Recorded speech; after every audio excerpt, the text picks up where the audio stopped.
Gundam.tk presents Full Armor Unicorn Gundam. Hey again everybody, it's Robert184, 2 R's 2 B's from Gundam.tk, which is GundamReviews.net, and that monstrous suit, the Full Armor Master Grade Unicorn Gundam, has had a monstrously long review, but now it's time. I've compiled all the bad and good things that I can think of for this guy, and I'll give you the list so that you can make a call as to whether this is something you want to pick up to have look majestic on your shelf / fall over and drive you crazy. You may have noticed in the last part that things were getting a little bit frustrating as parts were falling off all over the place as you try to get this guy weaponized in all of his different forms. You can imagine that there are some frustration things. Some things will apply to you and some things won't. But anyway, here's the ones that I could think of off the top of my head. Starting at the bottom, the weak ankles. The ankles were actually a bit of a problem. They fell out a few times and that shouldn't really happen. And getting them into destroy mode, you have to do some strange trickery like that. It doesn't work easily, and neither do the knees, which is something that I complained about with the previous Master Grade Unicorn as well. Built into the flaws with this Master Grade Unicorn Gundam, the waist and the hips. It's fantastic that they transform and they have a 2-stage mechanism for both of them. The problem is that they fall out sometimes. You're going to have the waist, all of a sudden the back will flop back.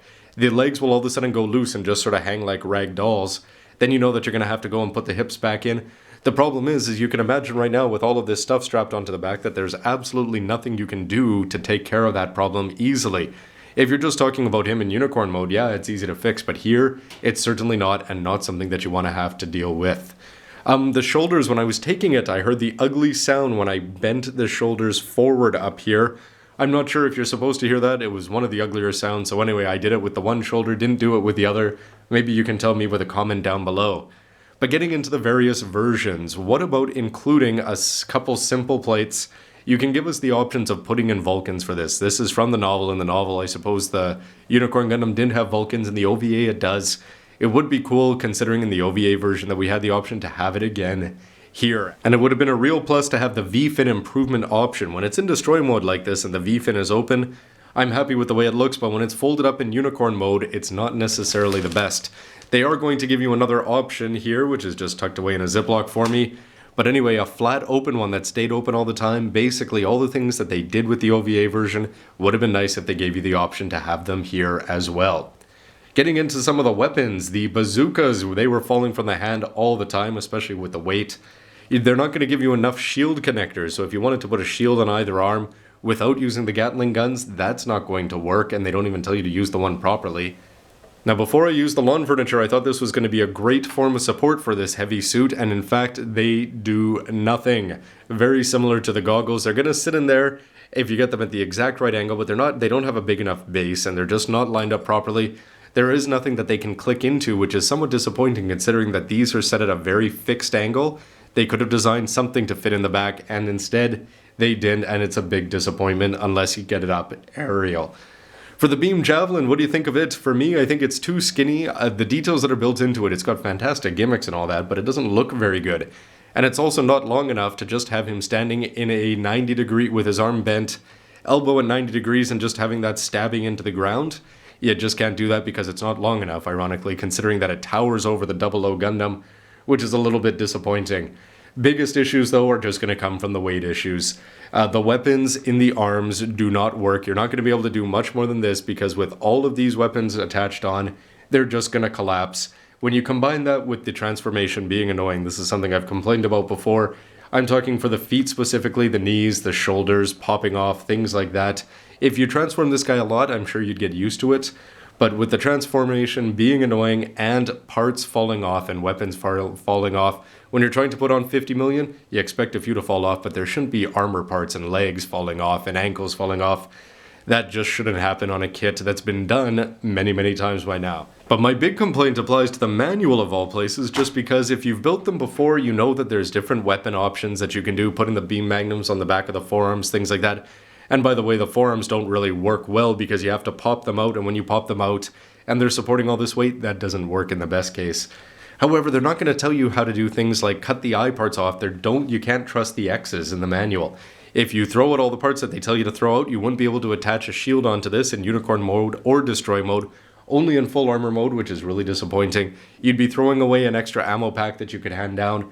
So anyway, things like that, just a few more pages in this already novel They've already got the pages printed from the previous versions, why not just throw it in so that you can do everything with this kit that you could do with the previous ones when the plastic is already included.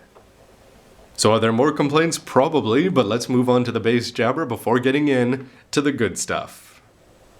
To sandwich some of the pros and cons of the base jabber in here, first of all, a few of the cons, the first one being is that you've got a great looking cockpit, everything's good except for the fact that it's wide open to space, and a clear part, even a green one, there could have been 2 on the X plate or something like, or 1 on either X plate, things like that, or 1 could have gone to waste. It wouldn't be a bad idea to have another clear part in there and just add a little bit of color to this guy and that hint of green, or of course pink if this was the old case. But outside of that, I don't have too many complaints except for when you're putting these thrusters on, you have to be careful, so you can use the octagon parts on the inside to your advantage, but if you take off those gray parts to plug them into the back of the actual Gundam, once it's fully deployed in full armor mode, you're going to have to pull off these gray skis first, so you're not going to want to squeeze them in there too tight, because if you do, it's a little bit hard to get those attachment parts out, and you're probably going to be using this on display more often than you are in base jabber form.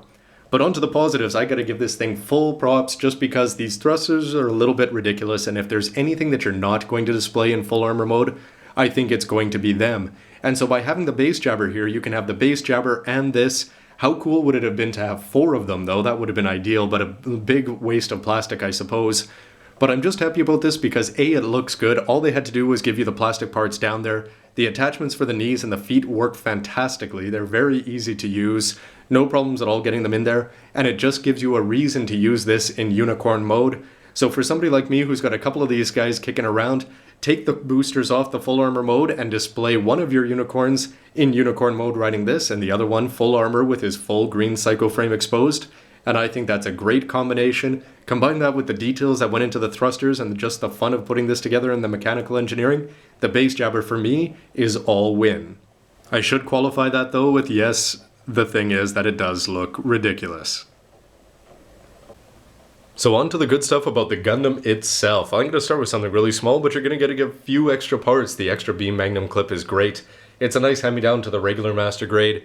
But of much more importance is just the things like they gave you the new leg parts, which is a big improvement on the OVA. The 90-degree bend is going to work. I showed it off with a pose where the legs weren't bent 90 degrees, but that was just to show you the things that you can do with this. It's a lot more than the old brick that was the previous version Katoki in the red pink. On to the visuals. How about that green frame? I'm a huge fan of it. From the minute that I saw the green, I thought that's going to work great with the white. The yellow that I just chose randomly to put on for the V-fin, I think it looks good. It looks good with the blue on the feet. Everything about this green one makes it stand out, and especially it offsets really well with the red that you're going to get for those missile pods all over the place, and the huge pink effect parts. Big bonuses in there. In terms of this thing, the biggest selling feature has to be the weapons, and I don't think there's a weapon that looks bad. Outside of the beam javelin's base, everything up there is going to look fantastic. The Gatling guns by themselves, I would have bought a Unicorn Gundam with 6 Gatling guns with a backpack that could attach it, because I think they pretty much just look fantastic. The bazookas, if you can get them to work, are going to look great in his arms. The greens inside the beam javelin, and the fact that these things have millions of options. You can open and close the weapons themselves. You can bend them into a folded up form, have them in a half out form, a forearm form. You can do different things. You can even put it on the end of the beam magnum. Everything you can do with these weapons, they look great, from the hand grenades that are going to open up to the traffic lights and the triple missile pods up on the top. Nothing could be better in terms of there. But to attach them all on, you'd have to have a great backpack, and this guy certainly provides it. The frame is just a work of genius. It's a little bit hard to get the aerial connector in and under that, but I'm talking about the way you get the Gatling guns on, incorporating the existing backpack, and then getting the shields on there and the boosters and the way they're going to sit in there that solidly. No complaints about the backpack whatsoever. And when you combine that with the aerial connector, I had a lot of problems getting this guy just to stand up, and you can expect that with all this weight. He's going to have lots of weight issues toppling back and forth. But the minute I put him up there, the frustrations disappeared, because he is going to stand exactly wherever you want him to. And when you combine the great visual looks and the color combinations with all those weapons and the fact that he's got a stable connection keeping him up in there, as long as you don't try to do anything too crazy with the arms in terms of posing, I think he's going to look great, and you'll be quite happy with that. I don't know if my final verdict is going to surprise anybody, but of course I'll just say right off the hop that you should buy this kit if you like the way it looks, because it looks fantastic. Now, going in with the Unicorn Gundam, you know what you're going to get from. There's some problems with the transformation or this and that, and people can complain, like me. But at the end of the day, I'm never going to transform this thing outside of what I do for the reviews. The red one I probably transformed once for that video, and this one a couple times for this one. Outside of that, this guy's always going to be in destroy mode, and he's always going to have these weapons attached on there.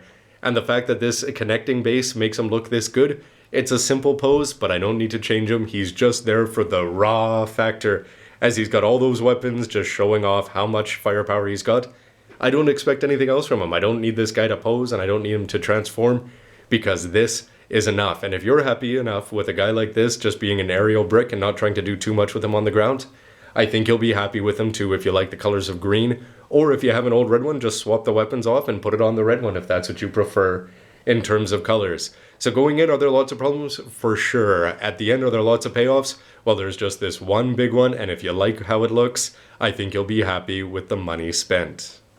But in the end, that's just me, and there's a whole bunch of you out there that have your own master grades of all the various incarnations, and a lot of you with this one as well. What are the strengths and pros and cons of this guy compared to the other ones? Are the detrimental factors too much, or is he just going to look good? Do you agree with that? Anyway, everybody, why don't you let me know with a comment down below? Great to hear from you all the time. And it's a very long review. I just thought I'd shoot it in HD, considering that the anime was in HD as well. My old review wasn't in HD, so it'll have a little bit of static and not sound so great on YouTube. But hopefully this one makes up for that ever so slightly. Anyway, everybody, I'll have lots more reviews of Master Grades, Gundam Age, and everything else in between. So stay tuned for that. And lots more to come. Gundam.tk, gundamreviews.net. Thanks for watching, everybody. Bye. Hey. Get off my lawn furniture. That's funny, considering that it won't support the boosters.